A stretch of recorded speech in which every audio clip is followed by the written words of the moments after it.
Bonjour à tous, bienvenue pour cette nouvelle chronique de la valise Diplo.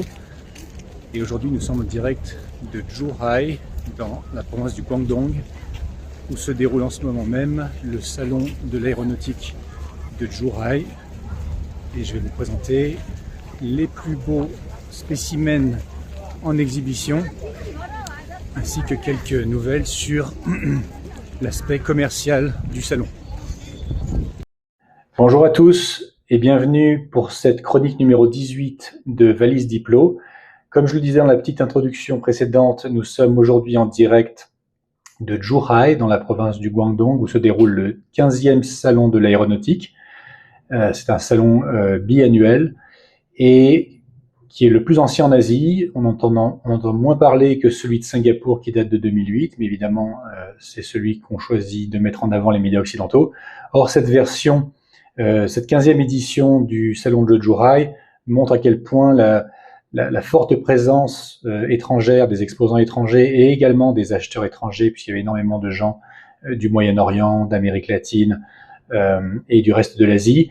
Ça démontre la place prépondérante que prend la Chine dans cette industrie et également le rôle central que joue ce salon, puisque maintenant il devient aussi incontournable que celui de Singapour, mais également de ses aînés européens que sont Farnborough, qui date de 1948, et du Bourget, évidemment, qui date de 1953. Alors hier, le 14 novembre, c'était la journée où j'ai pu me rendre à ce salon, et c'était la journée également où l'ancien ministre de la Défense russe, Sergueï Shoïgu, s'est rendu à cette exposition, très remarquée par la forte présence russe.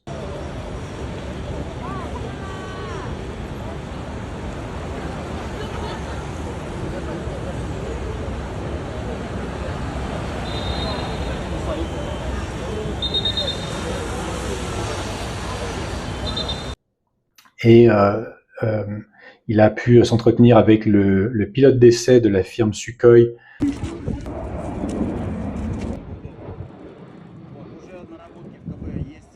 Sergueï Bogdan, qui donc depuis 1991 est celui qui teste absolument tous les avions Sukhoi qui sortent en test ou en production. Et il est également le pilote qui est choisi pour représenter la Russie dans les grands salons aéronautiques internationaux. Donc c'était le cas cette année. Il est devenu une sensation sur les réseaux sociaux chinois, beaucoup de photos, beaucoup de vidéos, des petites allocutions très courtes comme ça en chinois.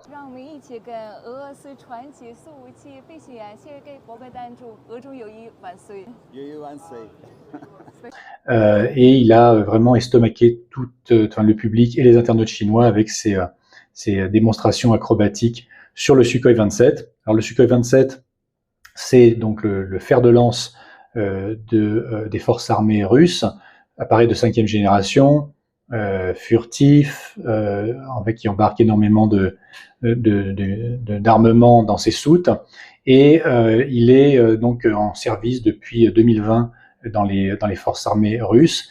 Il est remarqué pour sa furtivité. Il est multi-rôle, donc c'est attaque au sol, suprématie aérienne. Donc il fait absolument tout. Il y a 2 exemplaires qui ont été exposés à Zhuhai. Le premier exemplaire qui a été donc piloté depuis la Russie directement par Monsieur Bogdan, donc qui était utilisé pour les acrobaties aériennes, et un second exemplaire qui a été transporté depuis la Russie dans un Antonov 124 et qui lui était pour une démonstration statique donc sur le tarmac, et qui était en fait plus proche de la maquette que du réel exemplaire de démonstration, ce qui semble avoir échappé à pas mal d'internautes, aussi bien chinois qu'occidentaux, assez malveillants, assez moqueurs, qui disaient les panneaux ne sont pas jointifs, les rivets sont différents à un endroit ou à un autre, donc c'était très moqueur, et ça, en fait, il parlait de la piètre qualité de l'industrie aéronautique russe. Et puis les ricanements se sont rapidement arrêtés dès que Monsieur Bogdan a fait ses premières démonstrations dans les airs de la ville de Zhuhai, qui ont vraiment estomaqué absolument tout le public et qu'on retrouve sur tous les réseaux sociaux chinois.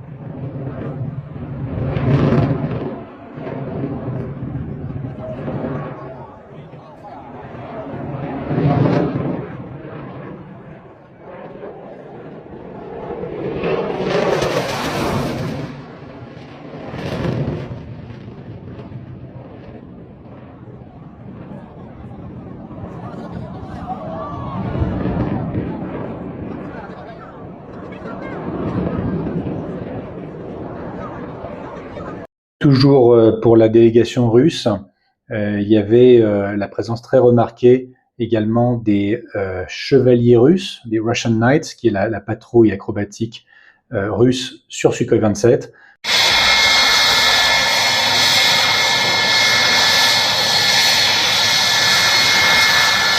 Qui a fait des démonstrations très remarquées, et comme c'est le cas depuis plusieurs années, depuis plusieurs éditions de ce salon à Zhuhai.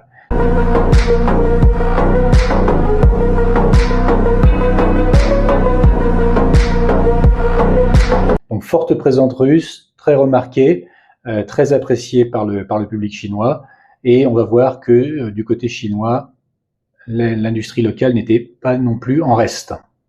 Alors à cette édition de Zhuhai 2024, la Chine a mis en avant deux de ses derniers avions, le J-20 qui est en service depuis 2017 et le J-35 qui était très attendu, qui va rentrer en service cette année. Donc ils sont deux avions de combat de 5e génération qui sont vraiment la fenêtre, enfin la vitrine de démonstration de la capacité de l'industrie aéronautique chinoise à développer des appareils d'une très grande furtivité et qui font que la Chine est la seule puissance avec les États-Unis, la seule puissance aérienne avec les États-Unis à avoir en service en même temps deux appareils furtifs dans ses rangs.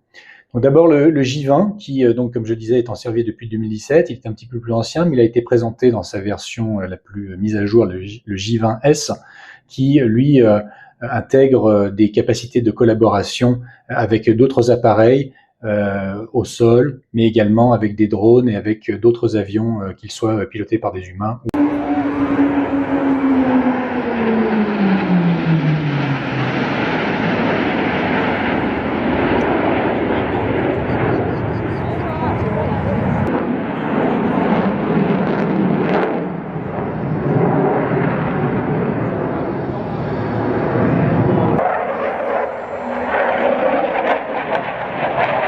Le deuxième appareil qui a été très remarqué, qui était très attendu, c'était le J-35. Le J-35, donc c'était la première apparition publique, ça fait 10 ans qu'il est en développement, et il a été présenté dans ses versions terrestres et nautiques au salon de Zhuhai.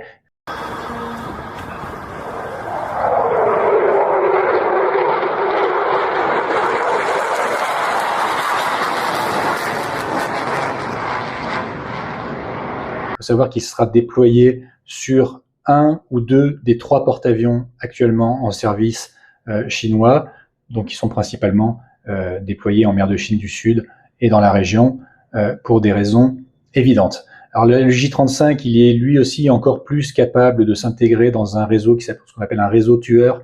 Il y a en fait une intégration. Il est capable en fait à lui seul de devenir un centre de commande, c'est-à-dire qu'en fait, il ne s'agit pas d'une arme, on va dire individuelle, mais n'importe quel appareil à n'importe quel moment peut devenir un nouveau centre de commande en coordination avec des bases militaires au sol, en mer, des drones, d'autres appareils pilotés par des humains. Donc c'est vraiment un appareil de supériorité aérienne qui va bientôt être déployé dans la région et qui est capable on va dire, de prendre en compétition des appareils de 4e et 5e génération occidentaux, comme par exemple le F-35 ou le F-22, qui sont les deux appareils furtifs déployés par l'armée américaine. Enfin, il y a un dernier modèle qui a été présenté au public, c'est un prototype de 6e génération, donc on voit que la Chine est toujours en train de travailler très dur sur les prochaines générations, que ce soit aussi bien dans les télécoms que dans l'armement, avec la présentation d'un appareil qui s'appelle le White Emperor B, que je vais vous envoyer, que je vous mettrai en photo sur la vidéo, et qui montre en fait la direction que prennent les recherches aéronautiques de la Chine en termes de matériaux, de moteurs, d'intégration avec les drones, d'intégration avec l'intelligence artificielle et des choses comme ça. Et enfin, d'autres armements ont été montrés au salon de Zhuhai, des armes à micro-ondes.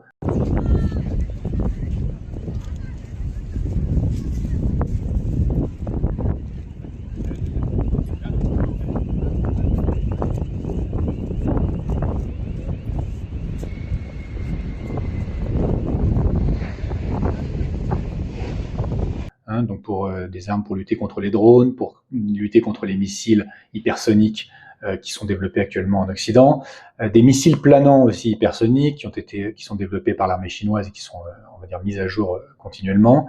Il y a des nouveaux systèmes d'artillerie également qui étaient en démonstration sur un autre site, donc ça j'ai pas pu y assister.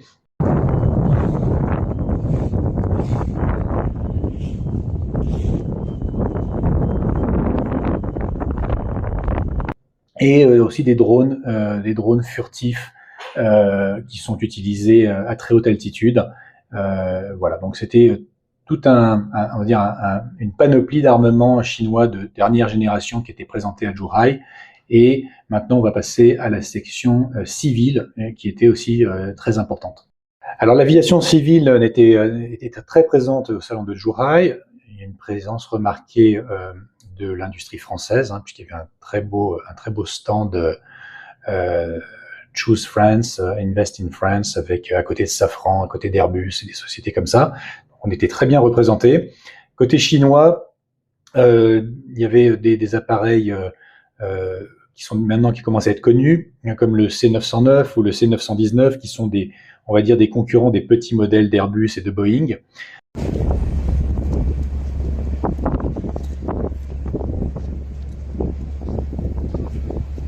Et qui ont enregistré des commandes très importantes, hein, puisque la société de Hainan Airlines en a commandé 100, donc je crois que c'est 60 919 et 40 909.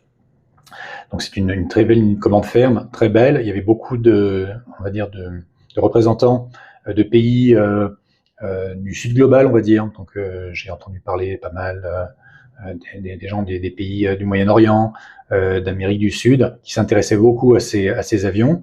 Il y avait également la société Air China qui a annoncé qu'elle serait la première probablement à commander un certain nombre de C929, donc c'est le nouveau modèle en développement, et qui lui sera, parce que c'est un gros porteur, sera vraiment le premier appareil chinois à vraiment entrer en compétition avec Boeing et Airbus sur les avions qui génèrent les plus grosses marges.